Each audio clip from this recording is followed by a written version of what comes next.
क्या आपके जीवन में भी एक ऐसा दौर आ गया है जहां हर तरफ सिर्फ गहरा अंधेरा ही अंधेरा दिखाई दे रहा है? जब रातों की नींद उड़ चुकी हो और सुबह किसी नई उम्मीद के साथ नहीं बल्कि एक नए डर के साथ होती हो? जब आपको लगने लगा है कि आपके अपने, जिन्हें आपने सब कुछ माना, वो भी चुपके से आपका साथ छोड़ चुके हैं, और जिसे आप अपनी किस्मत कहते हैं वो आपकी सबसे बड़ी दुश्मन बन बैठी है।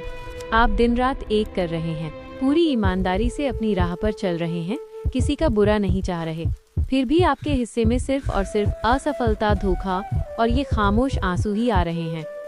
कभी कभी मन इतना थक जाता है, ये रूह इतनी टूट जाती है कि मन करता है सब कुछ यहीं छोड़ दें, हार मान लें। पर ठहरिए, अगर आज आप जिंदगी के इसी सबसे मुश्किल मोड़ पर खड़े हैं ना, तो इस वीडियो को छोड़ने से पहले अपने इस भाई की बात मानकर शांत मन से श्री कृष्ण की इस एक बात को सुन लीजिए, क्योंकि जिसे आप अपने जीवन का अंत समझकर रो रहे हैं, असल में वो अंत नहीं, आपकी एक नई और दिव्य शुरुआत है। जब संसार का सर्वश्रेष्ठ धनुर्धर अर्जुन कुरुक्षेत्र के मैदान में अपने ही सगे संबंधियों के सामने खड़ा हुआ था, तो वो भी भीतर से पूरी तरह बिखर गया था। उसके हाथ कांप रहे थे, गांडीव हाथ से छूट रहा था और उसकी आंखों से लाचारी के आंसू बह रहे थे। अर्जुन ने रोते हुए कृष्ण के चरणों में अपना सिर रख दिया था और कहा था, हे माधव, मैं भीतर से मर चुका हूँ, मैं हार मान चुका हूँ, मुझसे अब ये अपनों का लहू नहीं बहाया जाएगा, मुझसे ये युद्ध नहीं होगा। तब कुरुक्षेत्र की उस जलती हुई धरती पर मुस्कुराते हुए श्री कृष्ण ने अर्जुन के सिर पर हाथ रखा और गीता का वो दिव्य ज्ञान दिया जो आज के समय में हर उस टूटते हुए इंसान के लिए संजीवनी है, जो जिंदगी की इस कलयुगी लड़ाई में खुद को अकेला और हारा हुआ महसूस कर रहा है। कृष्ण कहते हैं, हे पार्थ, जब कलयुग में मनुष्य को चारों तरफ से घोर निराशा घेर लेगी, जब उसके अपने ही उसके खिलाफ खड़े होंगे और सफलता के सारे रास्ते बंद हो जाएंगे, तब उसे रोना नहीं है, तब उसे केवल एक शाश्वत सत्य याद रखना होगा कि समय कभी एक जैसा नहीं रहता।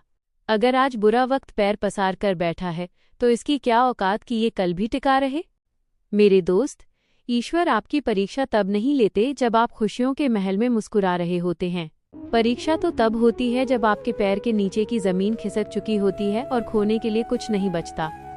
अगर आज आपके जीवन में दुखों का पहाड़ टूटा है, तो एक बात गांठ बांध लेना, केदारनाथ के उन पवित्र पत्थरों को भी मंदिर की दिव्य मूरत बनने के लिए छैनी और हथौड़ी की भयानक और असहनीय मार सहनी पड़ती है। जो पत्थर उस मार के डर से टूट जाता है, वो रास्ते का कंकड़ बन जाता है, और जो सह जाता है वो भगवान बन जाता है। ये दर्द, ये तकलीफ जो आज आप सह रहे हैं, ये आपको बर्बाद करने के लिए नहीं आई है। यह तो कलयुग की भट्टी में आपको तपाकर एक बेहद मजबूत और फौलादी इंसान बनाने आई है। आप रात रात भर रोकर भगवान से शिकायत करते हैं कि हे प्रभु, आप मेरी पुकार क्यों नहीं सुनते? क्या आपको मेरा दर्द दिखाई नहीं देता? लेकिन याद रखिए, जब स्कूल में परीक्षा चल रही होती है, तो कड़क से कड़क शिक्षक भी हमेशा मौन रहता है। ईश्वर मौन है, इसका मतलब यह कतई नहीं कि वो आपके साथ नहीं है। वो तो चुपचाप अपनी दिव्य आंखों से देख रहे हैं कि सब कुछ लुट जाने के बाद भी क्या आपका भरोसा उन पर कायम है, या आप डगमगा गए? इसलिए मेरे भाई, मेरी बहन, अपनी किस्मत को कोसना और ये आंसू बहाना अब बंद करो। उठो, अपने चेहरे के इन आंसुओं को पोंछो और पूरे आत्मविश्वास के साथ अपने कर्म पर ध्यान दो। इस पूरी कायनात में किसी इंसान की इतनी औकात नहीं कि वो आपको हरा सके, और उस परमपिता परमेश्वर की ऐसी मर्जी नहीं कि वो अपने सच्चे भक्त को कभी टूटने दे।